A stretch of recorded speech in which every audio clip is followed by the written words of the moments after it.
the path forward for the right is going to be a lot harder than the path forward for the left, even if the right keeps winning elections and forming governments. Because every law that the right wants to change is going to require a majority not just in the Lok Sabha but in the Rajya Sabha. And the Rajya Sabha is not first past the post, it's proportional representation. So that majority is much harder to build. And I would only ask one simple question on that.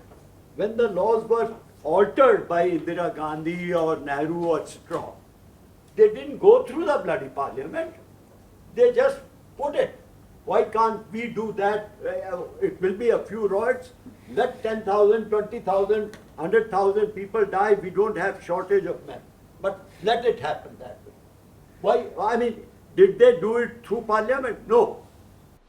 Well, okay, so 2 points here. One, you are right that once an entitlement passes, it's very hard to take it back. And therefore, even if that leads to backlash and maybe electoral punishment, the status quo has been once changed and it remains changed for the most part.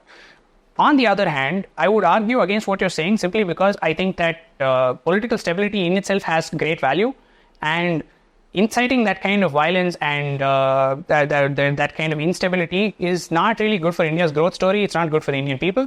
And arguably, if you look back at the time when emergency happened, when those things were done, it didn't generate good growth outcomes. It didn't generate... look, if you care about the country, those are also considerations that you have to keep in mind. And it's better to go through a lawful process. No, I agree. What I'm saying is lawful.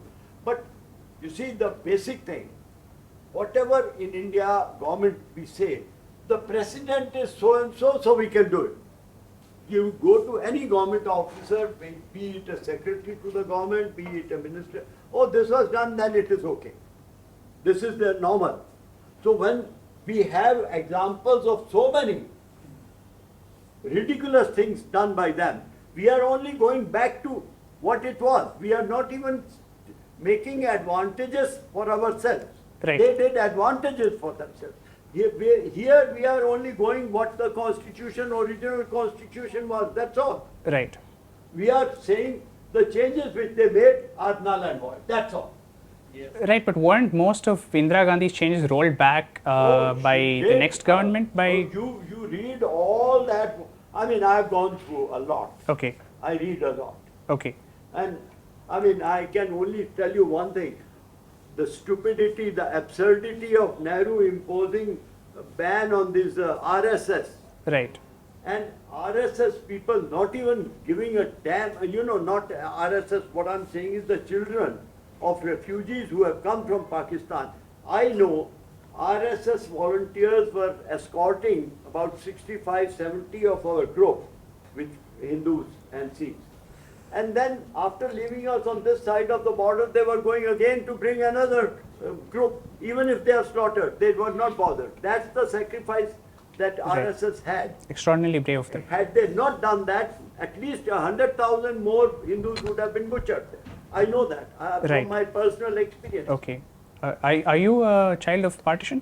Yes. Okay. Before, I'm 40 born, yeah. Okay. I'm not a child of partition. I was 7.5 when. No, in the sense that when you were a child, you came from the other side. Okay. My own eyes, and I have very clear memories of all that. Okay. Wow.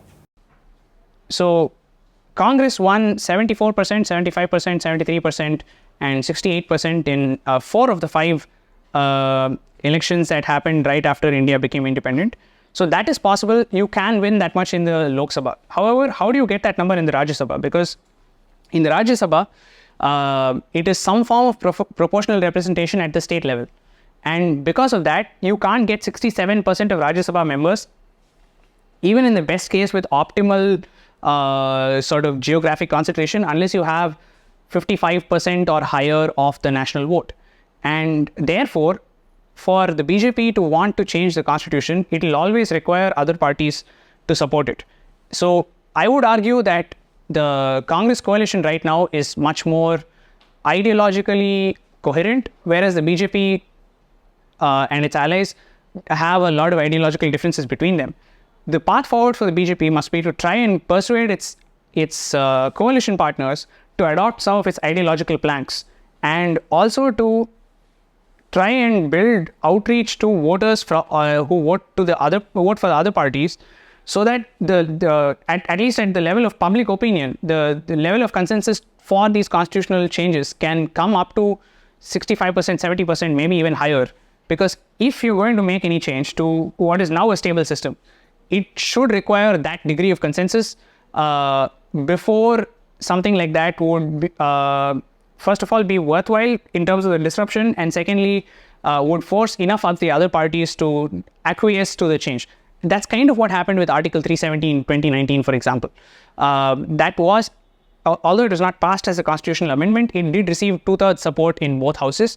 And that was because there was widespread public consensus on changing that article. So whatever changes that they want to make, and I'm not saying they shouldn't make any changes, it should still have that degree of careful consensus building. And I would argue that doing it the way that some of our former leaders, especially Indira Gandhi, have done, would be detrimental to India's interests and even to the BJP's own interests. I mean, how well has the Congress party fared since Indira Gandhi's time? So arguably that sowed the seeds of their own decline, and the BJP should not make the same mistake.